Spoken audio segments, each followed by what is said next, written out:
जैसा कि आपने बताया कमर्शियलाइजेशन के बारे में, लेकिन एक आम जनता के पास ऑप्शन क्या बचता है? वो बीमार होता है तो उसको वही हॉस्पिटल में जाना पड़ेगा।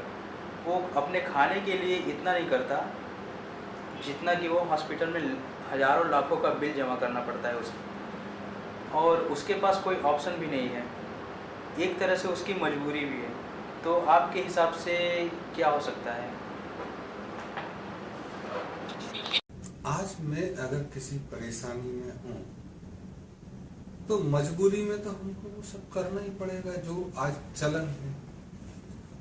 हम अपने आप से कैसे उम्मीद कर सकते हैं कि वो पूरा ढांचा बदल दें या अपने को मार लें?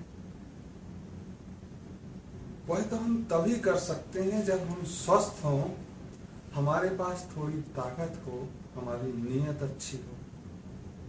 या कभी ऐसा भी होता है कि जिन चर्चों की बात की, जिन विकृत मानसिकता की हमने बात की, या ऐसे प्रतिष्ठानों की बात की जो स्वास्थ्य को धंधा समझते हैं, जब उनका कोई करीबी उस पीड़ा से गुजर जाता है तो वो चीजें छोड़ देते हैं और उसके ही विरोध में लग जाते हैं जो उन्होंने कमाया था। तो वैसे लोगों से उम्मीद की जा सकती है कि उस व्यवस्था को समझेंगे, उसमें सुधार लाएंगे। आज मुझे फुंसी हो गई है, एसिडिटी हो गई है, तो जो उस बारे में जानता है उसके बारे में जाना पड़ेगा। हम ये सोच के छोड़ दें कि नहीं वो गलत कर रहे हैं तो हम उनके पास नहीं जाएंगे, ये एक धारणा हो सकती है, ये एक आत्मघाती कदम हो सकता है। और अगर हमारी बहुत सामर्थ्य है कि हमारे पास दूसरे भी समाधान उपलब्ध हैं तो हो सकता है उस समाधान को हम छोड़ें और दूसरे समाधान के प्रति अपने प्रयास बढ़ाएं।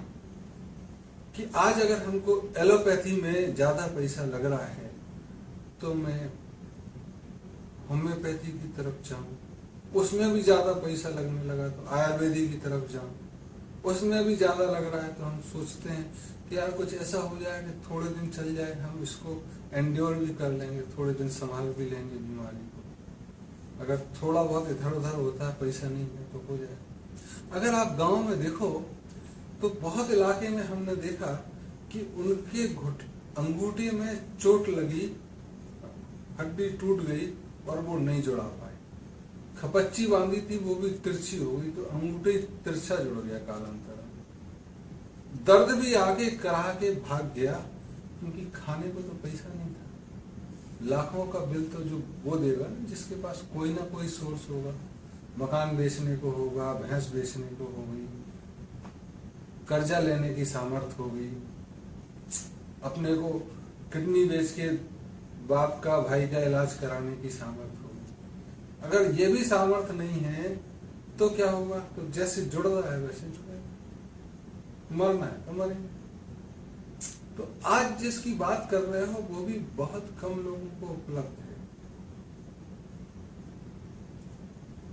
अधिकांश दुनिया में अगर 700 करोड़ लोग हैं तो सिर्फ 70 करोड़ लोगों को ये सुविधाएं उपलब्ध हैं, जैसी सुविधा की तुम बात कर रहे हो। बाकी तो द्वितीयक, तृतीयक या चतुर्थक समझे जाने वाली स्वास्थ्य या बीमारी के उपचार करने वाली प्रणाली की तरफ जा रहे हैं। और अंतिम 100 करोड़ लोग 20% तो भगवान भरोसे जी रहे हैं, चाहे वो इथोपिया हो, चाहे निकारागुआ हो, जॉर्डन हो,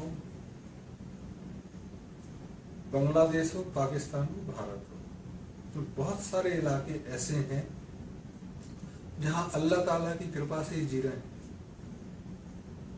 या आसपास के लोगों ने थोड़ी मदद कर दी, कोई जड़ी बूटी बता दी, कोई नेचुरोपैथी का तरीका बता दिया, उससे जिंदा चल रहा है। और शायद अगर दूसरी दृष्टि से देखें तो वो ज्यादा स्वस्थ है, भगवान के करीब है,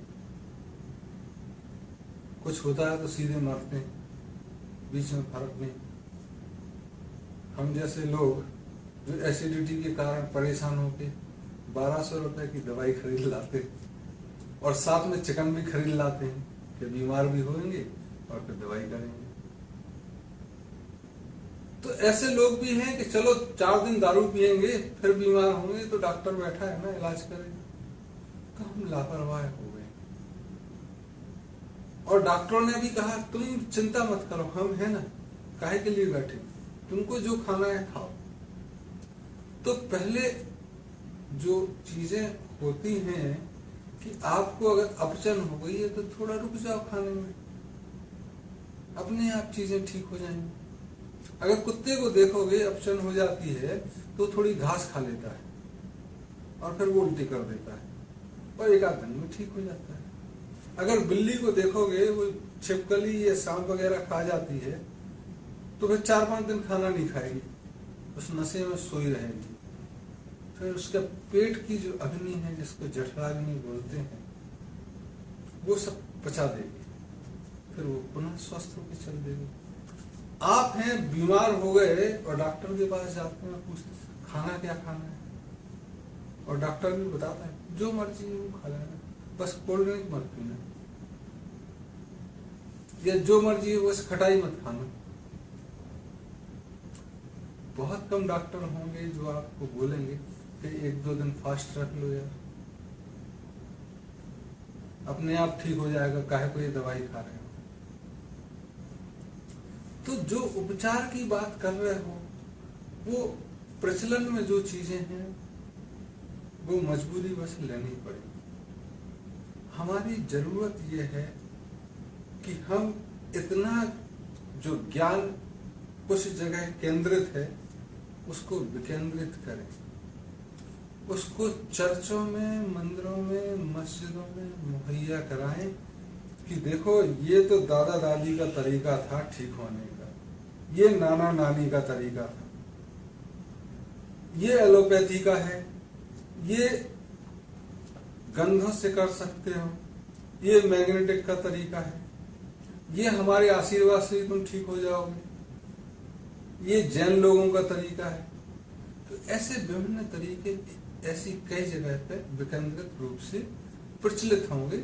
तो हो सकता है कि आप बीमार होने के पहले जो तथाकथित preventive and social medicine allopathy में पढ़ाई जाती है उसका सही प्रचार होके आप वहां तक पहुंचे ही नहीं कि जहां आपको 1-1.5 लाख का बिल देना है। दुर्घटनाएं एक अलग चीज है,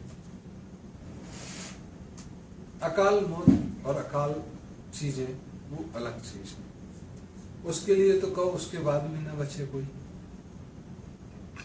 अन्यथा हमको ऐसे केंद्र बनाने होंगे जहां ये उपचार की व्यवस्थाएं, उपचार के बारे में ज्ञान और उससे पहले कि उससे कैसे बचा जा सके उसके बारे में, और उससे पहले कि स्वस्थ कैसे रहें, खुशी कैसे रहे जीवन में, उसके लिए जहां ज्ञान उपलब्ध रहे, उसके अनुभवी बुजुर्गवार रहे, उसका हमको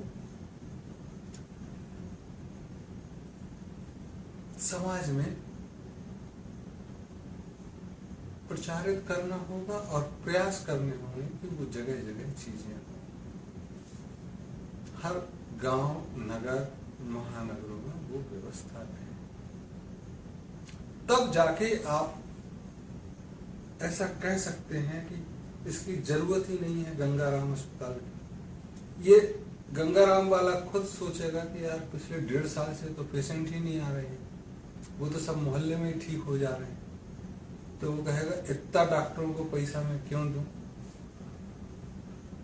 मैं कुछ सेक्शन बंद कर देता हूं, तब चीजें स्वतः बंद हो जाएंगी। तो आप स्वस्थ रहोगे तो अस्पताल क्यों जाओगे? आप तो उनके बहकावे में, उनकी ठगी का शिकार हो रहे हैं जो कहते हैं कि आप तो चिकन खाओ जी, बस साथ में दवाई खाते रहना, या आप तो रबड़ी खाओ रोज आधा किलो और कुर्सी पे बैठे रहो, 50 कदम भी चलना मत, जो बीमारी आएगी हम देख लेंगे। तो आप बेवकूफ बन रहे हैं। और जब हम बेवकूफ बनेंगे तो वो मजे तो लूटेंगे। तो स्वस्थ रहना हमारी जिम्मेदारी है, डॉक्टर की नहीं। प्राथमिक तौर पे ये हमको समझना होगा।